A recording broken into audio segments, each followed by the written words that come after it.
Je vous invite à une plongée dans l'horreur. Dans ma cave, je conserve les archives de 30 ans d'enquête sur les tueurs en série. Aujourd'hui, je vais vous parler d'une histoire abominable, celle du couple Fourniret-Olivier, un célèbre duo de meurtriers. 1987. Michel Fourniret et Monique Olivier scellent leur alliance macabre en violant et assassinant une jeune fille de 14 ans, Isabelle. Leur premier meurtre, mais pas le dernier. Comble de l'horreur, c'est souvent Monique Olivier qui attire les victimes pour les offrir au bourreau. De ma longue expérience des tueurs en série, je sais qu'ils préfèrent agir seuls, mais parfois, ils s'associent pour semer la mort. Je vais aussi vous emmener sur les traces d'un trio meurtrier qui a terrorisé l'Amérique au début des années 70. Un homme mûr et 2 adolescents qui ont violé, torturé et assassiné au moins 27 personnes. Ce sont ces alliances diaboliques que je vous propose de découvrir.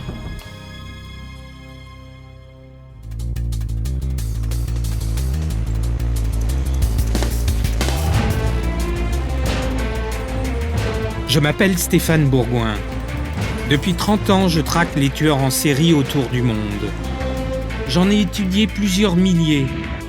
J'ai pu en rencontrer personnellement plus de 70 en prison. En France, mais aussi aux États-Unis et au Japon.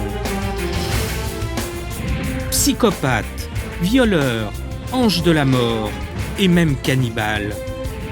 Certains incarnent pour moi le mal absolu.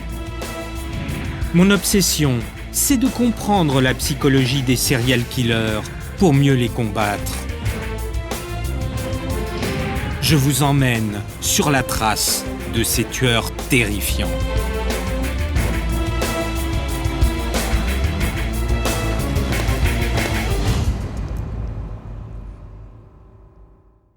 « 11 décembre 1987, une route dans le département de l'Yonne.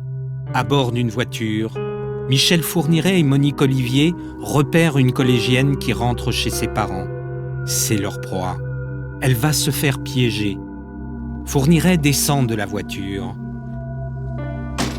Monique Olivier demande son chemin à Isabelle qui, sans se méfier, monte pour la guider. Quelques centaines de mètres plus loin, la voiture croise la route de Fourniret qui, un jerrycan à la main, se fait passer pour un autostoppeur. Monique Olivier s'arrête, il monte. Isabelle va malheureusement faire connaissance avec ce prédateur sexuel.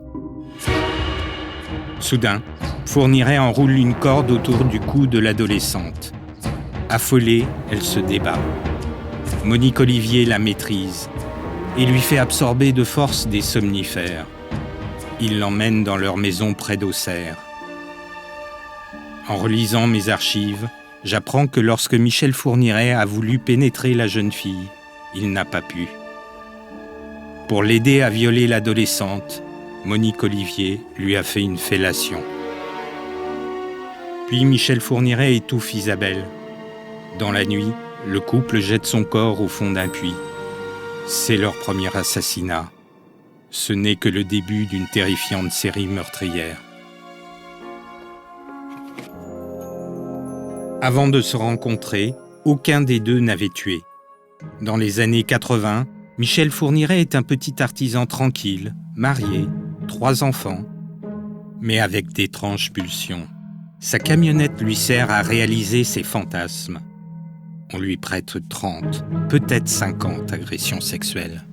À Épernon, dans la banlieue parisienne, j'ai rencontré une des rares victimes de Fourniret qui accepte de parler. Elle s'appelle Daïna. Ce que je veux savoir, c'est comment Fourniret s'y prend pour piéger ses proies. Suite au viol, Daïna a fait 3 tentatives de suicide. Cette jeune femme mélancolique a le courage de témoigner sur les lieux de l'agression. C'était ici même, au début des années 80. Ça s'est passé le 4 septembre 1982. Donc j'avais 14 ans et je rentrais de chez une amie chez qui j'avais passé l'après-midi. Et ma mère m'a donné l'autorisation de prendre le train un peu plus tard que d'ordinaire pour quoi, il est quelle heure? Il est environ 22 heures. Daïna se dépêche de rentrer chez sa mère, mais sur le parking, un homme l'observe. Et je suis donc arrivée là, de ce quai. Donc j'ai gravi ces marches. Et je pense que Fourniret était probablement garé ici, là. Et je pense qu'il m'a repéré et qu'il a décidé de me suivre en voyant que je partais seule. Et donc vous pensez qu'il vous a choisi délibérément en vous, Oui, je pense en qu'il vous était voyant là, sortir? je pense qu'il est peut-être là depuis quelques heures. C'est un chasseur, quoi. Enfin, l'histoire nous le dira plus tard. C'est un guetteur. Et je pense qu'il était en attente d'une proie et que ça a été moi, quoi.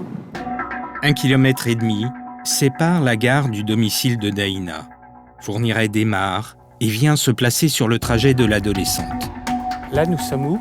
Alors là, nous sommes dans la rue où Michel Fourniret avait garé son véhicule. Où ça? Ici même. Il savait que moi j'arrivais de cette direction, de la gare, et que j'allais traverser forcément ici pour continuer pour aller chez moi.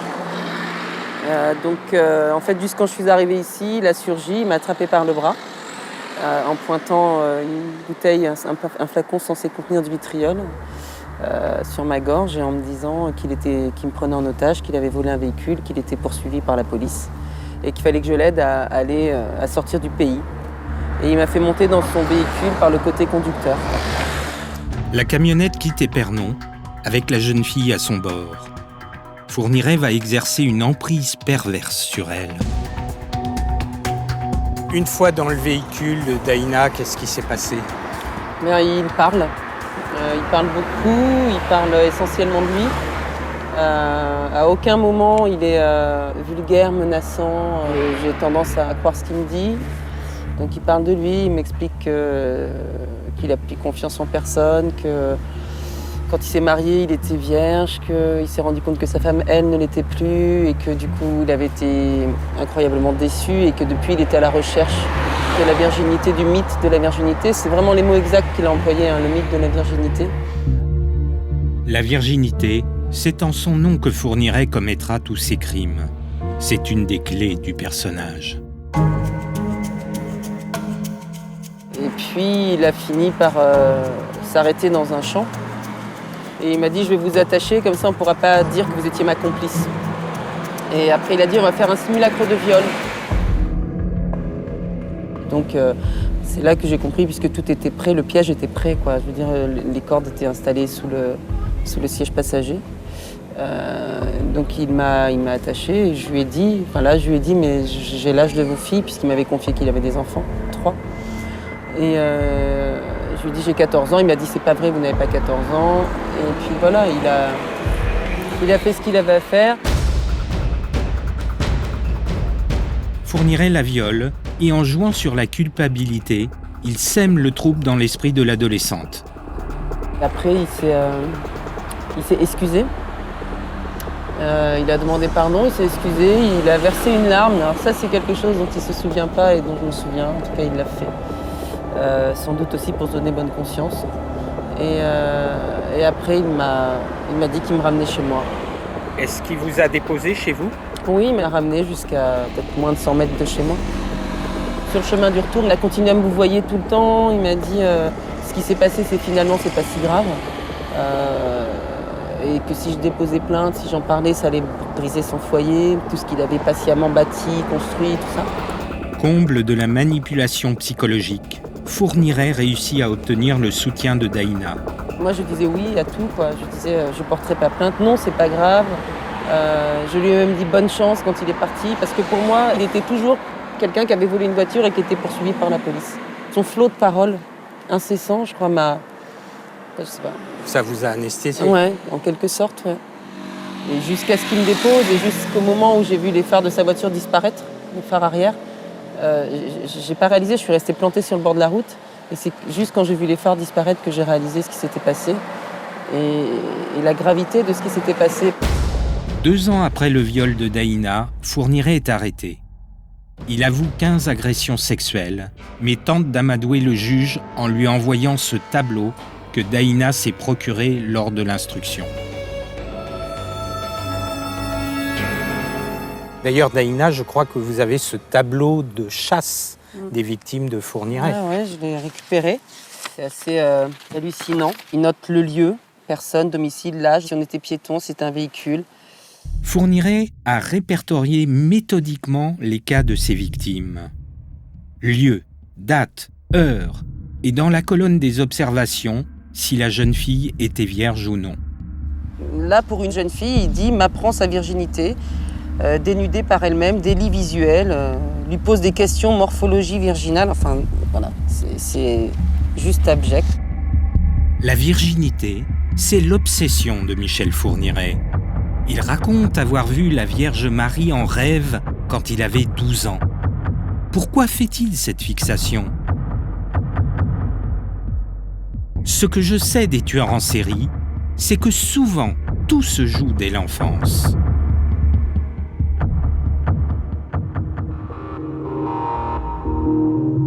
Michel Fourniret vient d'une famille pauvre de Sedan, où il est né en 1942. Son père serait un soldat allemand. Dans ce document, il raconte qu'enfant, il aurait été violé par sa mère. Ce qui est sûr, c'est que pour Fourniret, les femmes sont impures. Lorsqu'en 1966, durant leur nuit de noces, Annette, sa première épouse, lui annonce qu'elle n'est plus vierge, il en conçoit une haine qui ne le quittera jamais plus. C'est à ce moment-là qu'il commence sa carrière de violeur qui le mènera en prison. Et là, tout bascule. Depuis sa cellule, il va trouver une alliée, pire, l'inspiratrice de ses crimes. Prisonnier aimerait correspondre avec personne de tout âge pour oublier solitude. C'est par cette petite annonce, passée dans un journal chrétien, que le couple fait connaissance. Monique Olivier a 38 ans. Elle est garde-malade. C'est une femme sans relief. Séparée de son compagnon, soi-disant violent, elle a perdu la garde de leurs 2 enfants. Elle nourrit un désir de revanche envers les hommes. Pourquoi cette femme falote va-t-elle tomber amoureuse du petit taulard Michel Fourniret ? La réponse, je sais où la trouver. Le couple a échangé des centaines de lettres. Je me rends chez l'homme qui les a conservées, Maître Chemla, l'avocat de plusieurs victimes des Fourniret. Ce sont des lettres écrites en petits caractères, très serrés, très denses. Et puis vous avez des pages, des pages, des pages, et c'est interminable. Et là, j'ai une lettre. Mais voici qu'un malin virus s'est emparé du groupe sous la forme de l'émulation dans les facéties. En fin de travail, à tour de rôle, nous prenions notre douche. Christian s'en sortait indemne. Qu'est-ce que ces lettres nous apprennent sur la personnalité et la psychologie de Michel Fourniret ? Et ça nous apprend que c'est quand même un personnage particulier. Il s'écoute beaucoup, il s'admire beaucoup, et il est dans une véritable vénération pour son style. Il va être très verbeux, avec des phrases compliquées, avec des mots qui sont des mots inhabituels, et il se présente vraiment comme étant un homme exceptionnel. Monique tombe sous le charme. Ils se font des confidences sur leur passé, leurs fantasmes, et au fil des lettres, ils établissent un marché monstrueux. Elle lui explique qu'elle a besoin de quelqu'un pour récupérer ses enfants et se venger de son ex-conjoint. Elle lui demande s'il serait d'accord pour jouer ce rôle et pour lui rendre ce service. Que se promettent-ils ? Moi, je te donnerai la mort des hommes qui t'ont fait du mal et je te rendrai tes enfants. Et en échange de ces 4 cadeaux, tu me donneras 4 cadeaux toi-même. Ces cadeaux, ce sont 4 jeunes vierges. Tel est le pacte du couple Fourniret. Il y a un courrier du mois de septembre 87, on est quelques semaines avant qu'il sorte de prison. Si l'idée de défloration me revient un jour, je t'en parlerai. Je n'entreprendrai pas d'action sans t'en parler. Et elle lui écrit « Tu sais que c'est avec plaisir que j'exécuterai tes ordres. Je veux travailler auprès de mon fauve, le seconder, cela me ferait tellement plaisir. » Merci. Au revoir. Maître Chemla, et à très bientôt. Au revoir. L'alliance a été scellée en prison, mais à sa libération, Fourniret ne tuera aucun des 4 hommes. Il ne respectera pas son contrat. Par contre, il exigera des vierges. Ce que Maître Chemla m'a appris dans son bureau est sordide. 6 semaines après sa libération, il négocie avec Monique Olivier pour qu'elle lui donne ce qu'elle n'a pas pu lui donner, c'est-à-dire une espèce de nuit de noces, qu'elle lui donne sa virginité par personne interposée. Donc il s'agit de chercher une jeune femme qui sera la copie conforme de ce que Monique Olivier pouvait être lorsqu'elle a eu cette première relation sexuelle. Et cette jeune femme, c'est Isabelle, la collégienne d'Auxerre. Monique Olivier va chercher quelqu'un qui lui ressemble, va participer directement à l'organisation de l'enlèvement, et cette jeune femme va être violée et assassinée. Ce sera le meurtre fondateur de leur alliance criminelle. Elle va lui donner, elle, le droit de tuer. Et dans ses yeux, il a l'autorisation de faire. Et il devient à ce moment-là tout-puissant, et tout-puissant jusqu'à la mise à mort. Ce que je découvre, c'est qu'il ne s'agit pas d'un tueur aidé par une femme soumise, mais d'un couple d'assassins où chacun trouve son compte.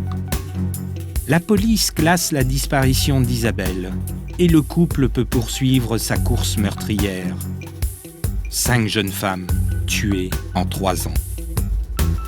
Et à chaque fois, ils vont franchir un pas dans l'horreur. À l'été 88, Monique Olivier est enceinte. Le couple maléfique utilise cette grossesse pour déjouer la vigilance de leur prochaine victime, Fabienne Leroy. Pour connaître la suite de leur scénario, je me rends chez les parents de Fabienne. Ce qu'ils vont m'apprendre est atroce. Ça, c'est des photos donc, de Fabienne quand elle était tout bébé, etc. quoi. Je connais bien les parents de Fabienne.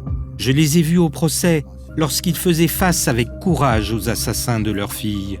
Exceptionnellement, ils rouvrent l'album photo des jours heureux.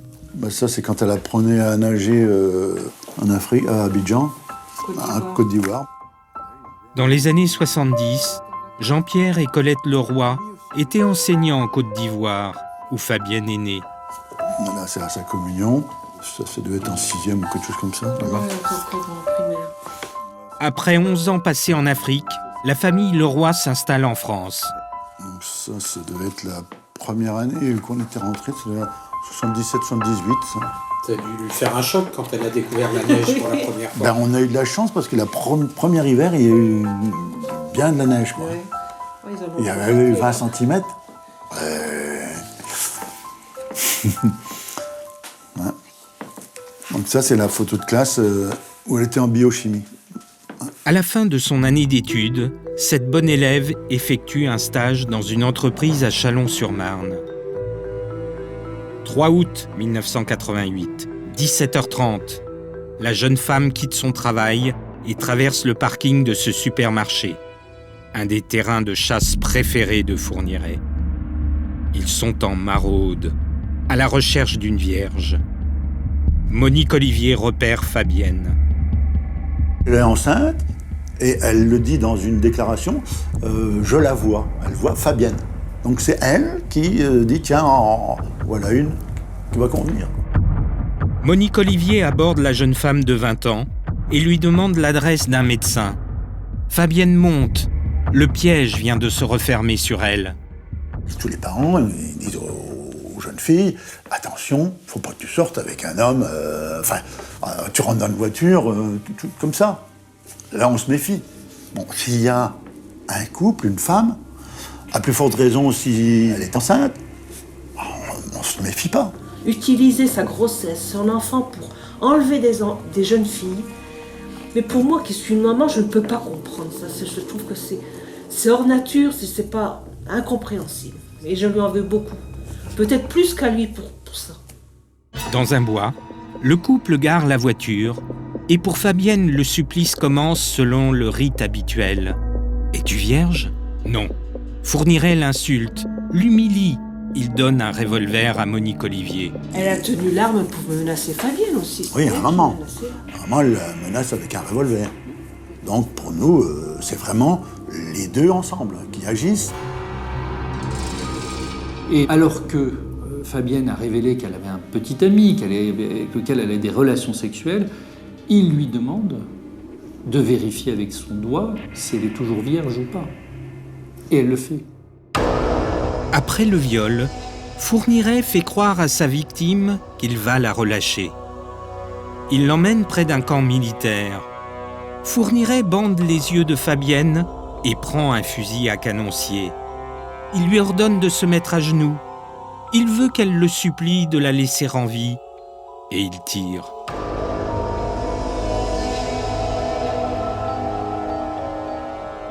Je sais que comme tous les tueurs en série, le couple Fourniret-Olivier n'a éprouvé aucune pitié. Mais qui des deux était le plus sadique ? Pour tenter de comprendre, je rencontre deux hommes qui connaissent bien la psychologie de ce couple. Bonjour Didier Seban, merci de me recevoir. Maître Seban, l'avocat de famille de victimes de Fourniret, et un psychiatre, Daniel Zaguri, qui a expertisé le couple pour la justice. On ne peut pas imaginer un tel binôme pendant si longtemps dans lequel Monique Olivier aurait été une simple victime passive de Michel Fourniret. Ça n'est pas possible. Monique Olivier se place en position de celle qui offre à son conjoint la virginité et elle est en quelque sorte celle qui fait souffrir, et pour une fois, c'est pas elle la victime. Pour une fois, c'est pas elle qui souffre, c'est l'autre. Dans ce duo, est-ce qu'il y a un dominant et une dominée ou inversement ? Du point de vue, je dirais, de l'expression, tout ça, c'est lui qui donne le sentiment d'être le maître. C'est lui qui est... Et puis, il est certain d'être celui-là. Mais en réalité, c'est elle qui le domine. Elle le domine parce qu'elle est la seule à pouvoir lui permettre d'aller au bout de ses fantasmes, parce qu'elle est le témoin de ses fantasmes, parce que pour un tueur en série, c'est important qu'il y ait le regard de quelqu'un d'autre, que finalement, ce qu'il accomplit de sublime, suivant lui, d'horrible pour nous, il le fait sous le regard de quelqu'un. De 1990 à 2000, il y a un blanc dans la carrière criminelle du couple. 10 ans sans meurtre ? Difficile à croire. Le couple s'est installé dans les Ardennes belges, près de la frontière, à Sarre-Custine. Dans cette maison, ils mènent une existence terne, peu de sorties, peu d'amis. Fourniret est tyrannique avec sa femme, son fils et ses beaux-fils qui passent parfois. C'est ici que l'alliance meurtrière commence à se fissurer. Insatiable, le prédateur sexuel repart en chasse, seul cette fois. Sans sa complice, il tue Céline en 2000 et Manania en 2001. Mais Monique Olivier joue toujours un rôle. Elle n'est pas là, mais elle participe. Il ramène des trophées. C'est-à-dire que, par exemple, quand il enlève et assassine Céline Saison, il va ramener son cartable, elle va inventorier le cartable.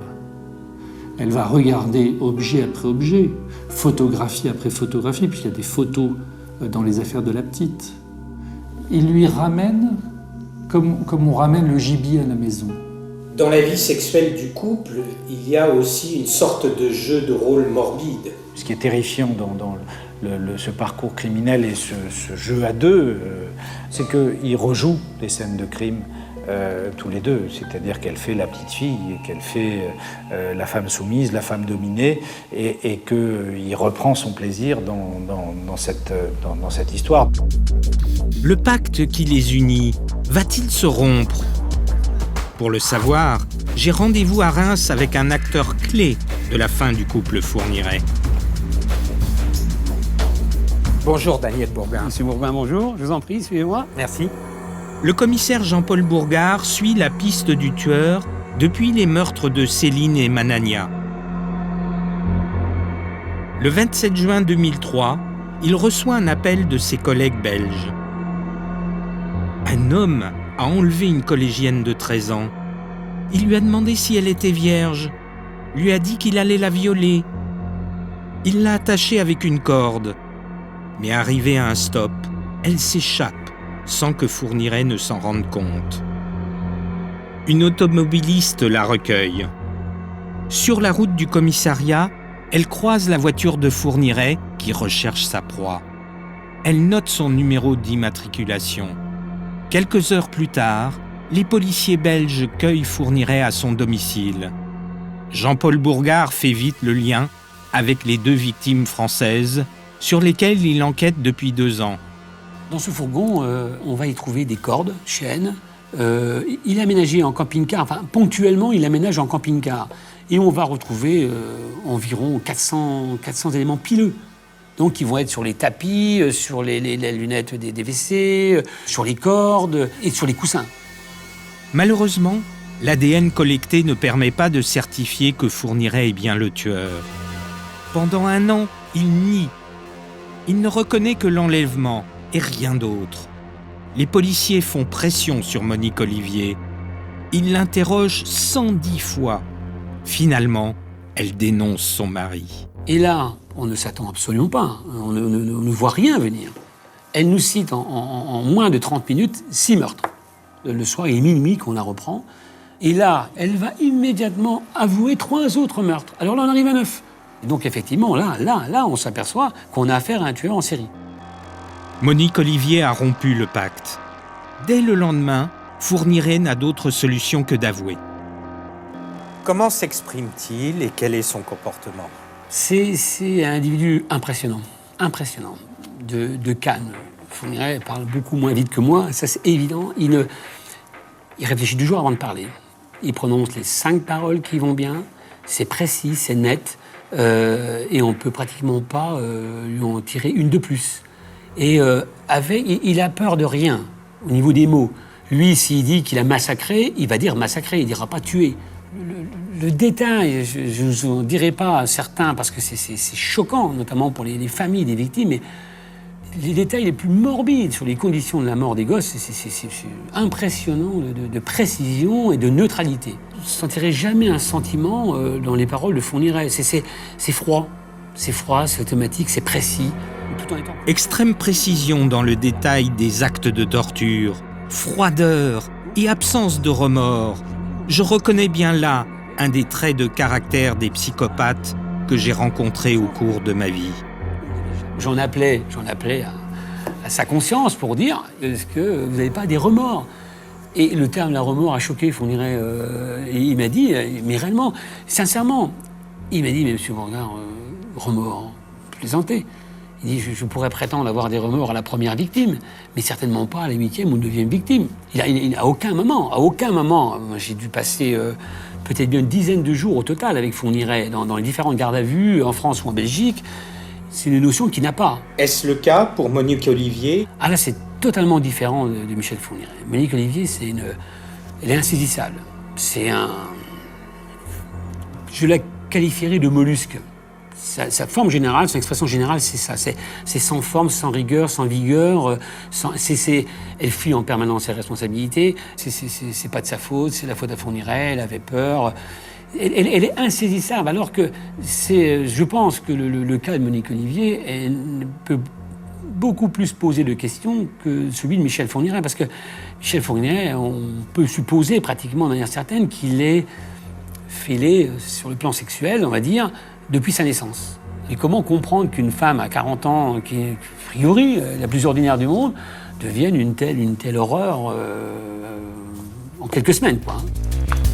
Monique Olivier a été condamnée à perpétuité.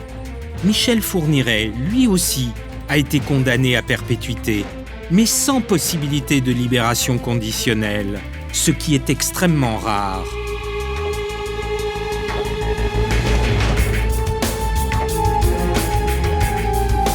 Au chapitre des alliances diaboliques, je vous propose d'ouvrir un autre dossier, celui des tueurs de Houston, aux États-Unis.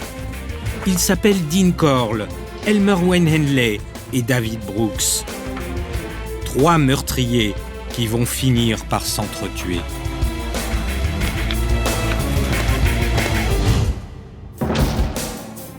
Je vous emmène au Texas, sur les traces de ce trio meurtrier qui a terrorisé l'Amérique au début des années 70. Cette affaire, je la connais bien. Je vivais aux États-Unis à l'époque.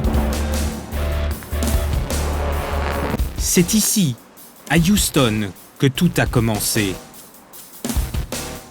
Corll, un trentenaire homosexuel, va recruter et manipuler 2 adolescents. David Brooks, 12 ans, et Elmer Wayne Henley, 14 ans. Ensemble, ils vont faire un nombre impressionnant de victimes pendant 3 ans. Cet après-midi, j'ai rendez-vous au commissariat de Pasadena, dans la banlieue de Houston, où l'affaire a été résolue. Hi, Chief Corbett. Thanks for welcoming us. Sure, come in, please. Thank you. Dave Corbett est aujourd'hui chef adjoint de la police. Il n'avait que 21 ans au moment de l'affaire. Elle reste gravée dans sa mémoire comme dans celle de tous les policiers de sa génération. C'est votre plus grosse affaire ? Non, nous n'avons certainement pas eu d'affaire de meurtre plus importante que celle-ci, surtout en ce qui concerne le nombre de corps retrouvés. Combien de victimes ? 27 pour ce que l'on en sait, mais il y en a peut-être eu plus que ça. On a seulement découvert 27 corps. La plupart étaient des adolescents. Des adolescents assassinés, selon un mode opératoire qui fait froid dans le dos. Ils ont utilisé un outil qui a été trouvé dans la maison de Dean Corll. Vous pouvez nous expliquer ? Dans une des chambres, il y avait peu ou pas de meubles. Et si je me souviens bien, il y avait un morceau de plastique sur le sol.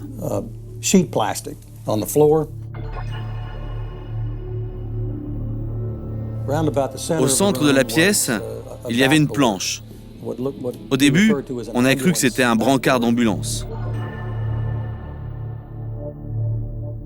Et des menottes étaient fixées à chacun des 4 coins. Plus de 30 ans après, vous avez toujours cette planche de torture ?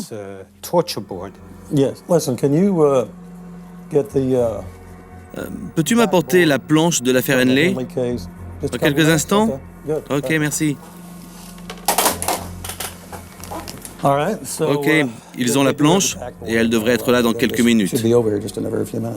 Ok, great, thanks. Cette planche, c'est un des pires objets de torture que les États-Unis aient connu. Au moins 27 personnes y ont été violées, torturées, puis tuées par les 3 hommes. C'est sur cette planche qu'a été sauvagement assassiné Randy en 1971.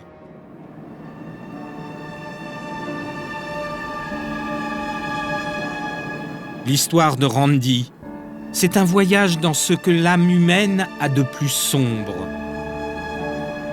Je décide de plonger dans le passé du jeune homme, direction le quartier des Heights, à Houston, là où Randy vivait avec sa sœur. Des années plus tard, Donna est toujours traumatisée, mais avec moi, elle accepte de revenir sur ce terrible épisode de sa vie. Bonjour. Comment allez-vous? En 1971, Donna était encore une enfant.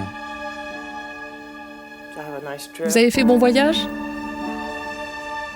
Accroché au mur de la maison familiale, un mémorial en forme de tableau entretient le souvenir de son frère adoré. C'est un signe de paix. Mon frère était un hippie. Il aimait le rock'n'roll, il avait les cheveux longs, et il avait toujours un symbole de paix sur son t-shirt ou sur sa veste. Il était dans le mouvement Peace and Love. J'ai fait ça en sa mémoire. Repose en paix.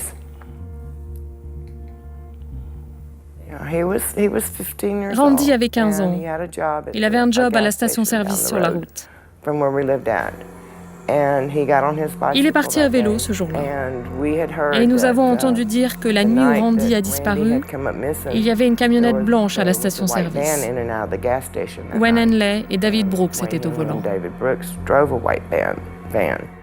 Ce sont ses deux copains, Brooks, 12 ans, et Henley, 14 ans, qui l'attirent dans la camionnette. Randy connaissait ces garçons, Brooks et Henley. Randy et ma sœur les connaissaient. Ils ont grandi ensemble, ils sont allés à l'école ensemble. David et Wayne avaient toujours de la drogue et des trucs comme ça, enfin tout ce que vous vouliez. Les gros bras, les racailles, vous les appelez comme vous voulez, mais en fait c'était les mauvais garçons du coin. Ce soir-là, les mauvais garçons proposent une petite soirée drogue et alcool à Randy. Ils l'entraînent chez un ami plus âgé.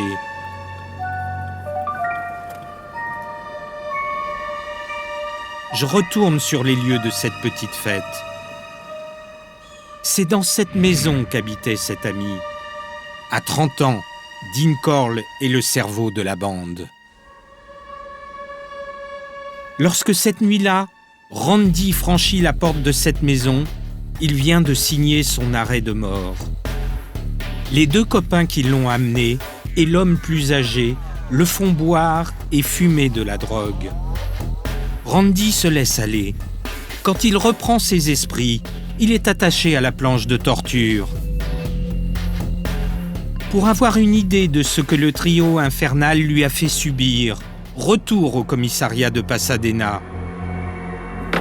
Ce que les policiers vont me raconter sur cette fameuse planche va me glacer littéralement le sang. Donc c'est la planche à torture ? Oui, tout à fait. Et donc, typiquement, il les menottait à chacun de ces endroits.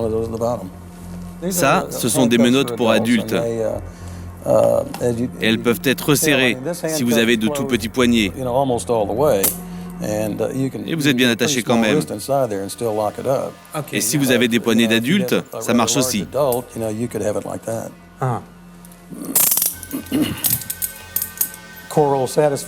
Corll prenait son pied et il gardait ses victimes une journée ou deux pour recommencer. Et quand il en avait assez, il les tuait. Et alors il demandait à Henley de lui en apporter d'autres. C'est une horrible pièce à conviction. Ça me donne la chair de poule.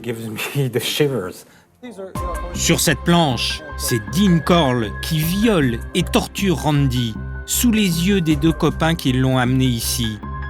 C'est encore Dean Corll, le leader plus âgé, qui appuie sur la gâchette et le tue d'une balle dans l'œil.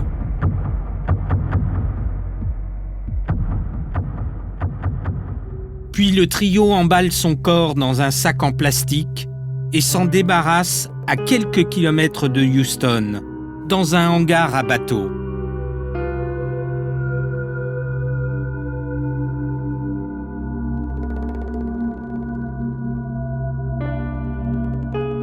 Dans ce trio infernal, y avait-il un leader et deux assistants ?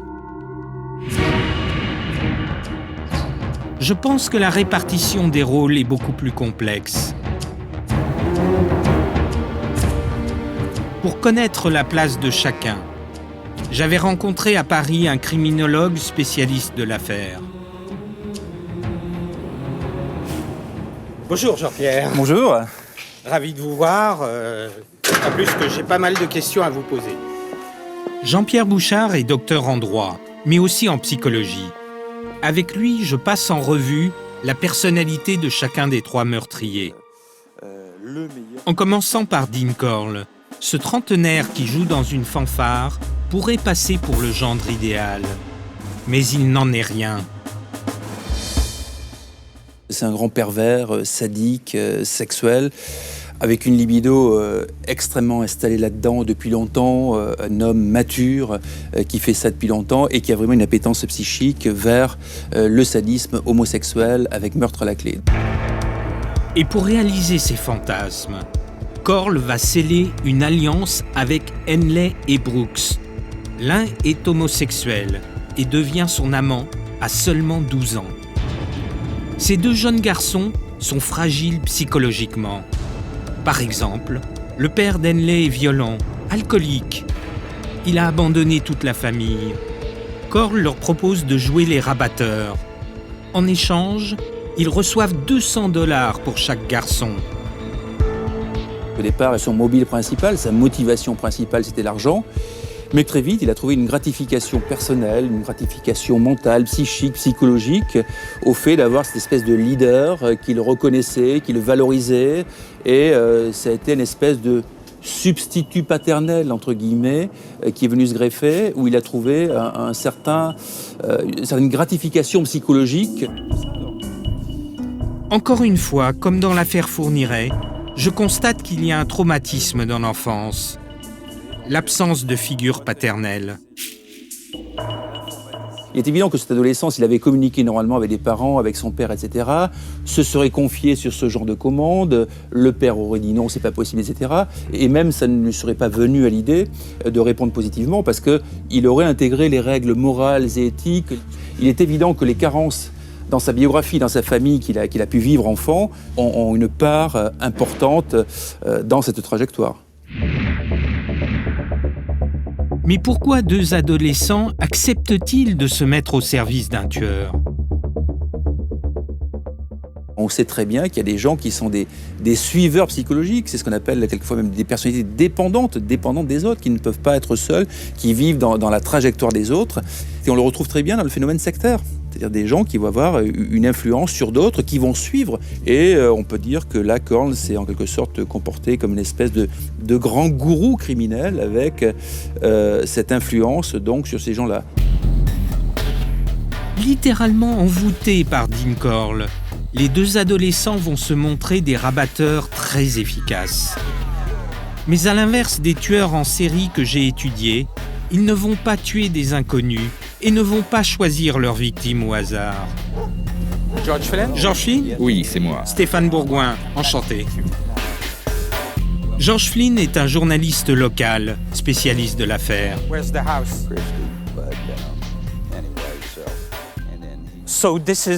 Donc c'est ça la maison de Henley ? Oui, c'est là qu'il habitait avec sa famille.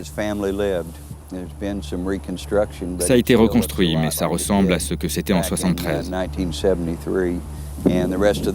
Et dans les environs, c'est un peu pareil, ça n'a pas changé. C'était comment le quartier des Heights ? C'était vraiment des gens avec de bas salaires.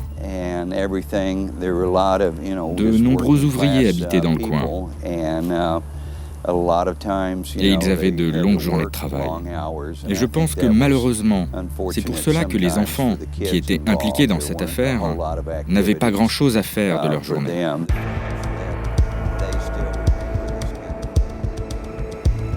Dans ce quartier miséreux, les jeunes sont désœuvrés, du pain béni pour les trois complices. Vous savez, c'était « Viens, on va faire la fête, on va faire un tour en voiture, j'ai un pote qui a de l'alcool, il a des cachetons, de la drogue pour nous. » Ce genre de choses. Et c'était vraiment excitant pour ces gamins qui n'avaient rien d'autre à faire. Et je crois qu'une des victimes vivait juste de l'autre côté de la rue. Vous savez où ? Oui, en fait, c'est juste là, par là. Ah, vous pouvez me montrer ? Oui, c'est juste là.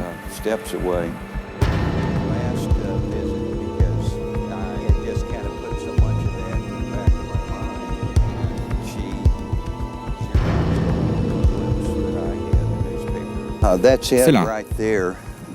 Ah, c'est la maison ? Oui, tout à fait. De la famille Hilly-Guest ?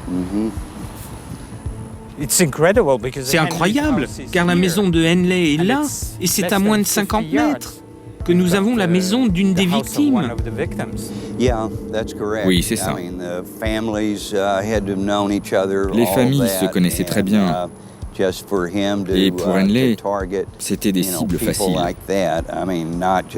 Au lieu de prendre des gens qu'il ne connaissait pas, il prenait des gens dont il savait tout. Il connaissait tout d'eux. Ils avaient tellement en commun. À l'époque, la population se rend bien compte que des jeunes disparaissent. Henley pousse le vice jusqu'à prendre des nouvelles des jeunes disparus auprès des parents. Dans le quartier des Heights, la peur s'installe.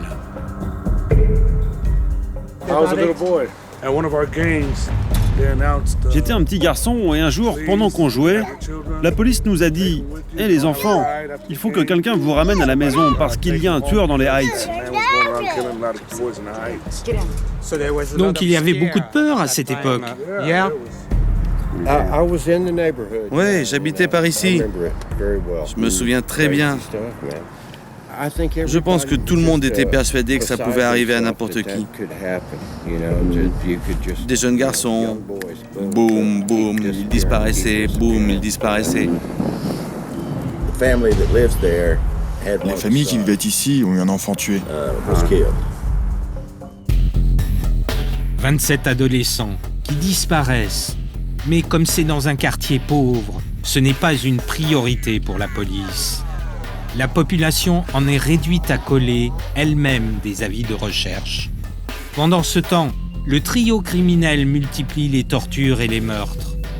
Mais comme dans l'affaire Fourniret et tous les autres cas que j'ai étudiés, l'alliance criminelle va finir par se rompre et les membres du trio vont s'entretuer. Je retourne devant la maison de Corll pour revivre cette soirée de 1973. Ce soir-là, c'est une nouvelle soirée de débauche qui se prépare. Mais Henley, l'un des deux assistants, va commettre une erreur. Il ramène une jeune fille, ce qui met hors de lui son mentor homosexuel. Comme d'habitude, l'alcool coule à flot. Puis tout le monde s'endort. Mais à son réveil, cette fois-ci, Henley est aussi attaché à la planche de torture.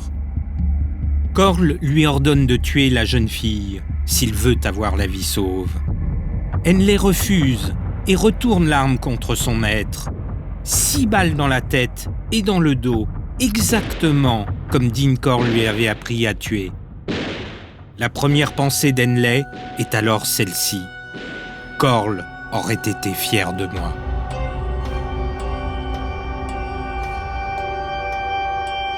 Même quand il l'a éliminé, il y a l'empreinte psychique et le conditionnement. Et là, on sent tout le poids de Dean Corll dans la tête, dans le psychisme d'Henley. Ça prouve bien l'emprise et l'empreinte de Dean Corll, qui avait une personnalité tout à fait particulière, puisque même après sa mort, même après l'ayant tué, assassiné de 6 balles dans la tête et dans le corps, il va avoir ce type de réflexion, c'est-à-dire il aurait été fier de moi, et pourtant il est mort.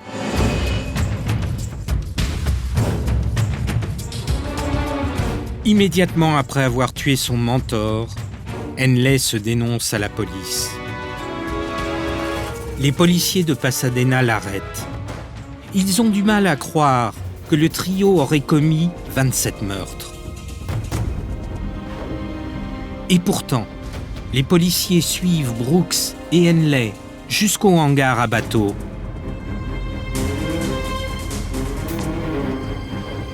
Ce qu'ils y découvrent est effroyable.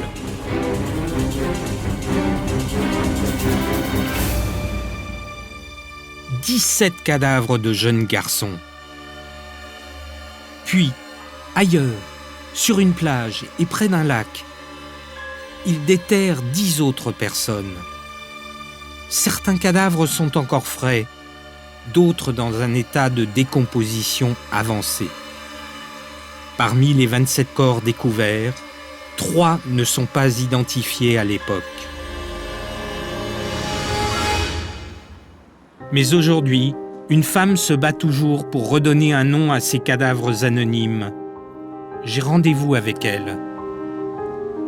Dr. Derrick, Stéphane Beaumont. Very nice to meet you. Sharon Derrick est médecin légiste. Grâce à l'ADN et aux techniques modernes, elle sait remettre un nom sur un tas d'ossements.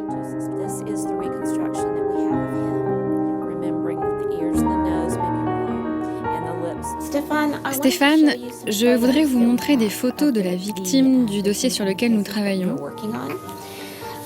En 2008, nous avons réussi à identifier Randy Harvey d'après la reconstitution faciale que nous avons faite. Et cela ressemble indéniablement au jeune Randy Harvey.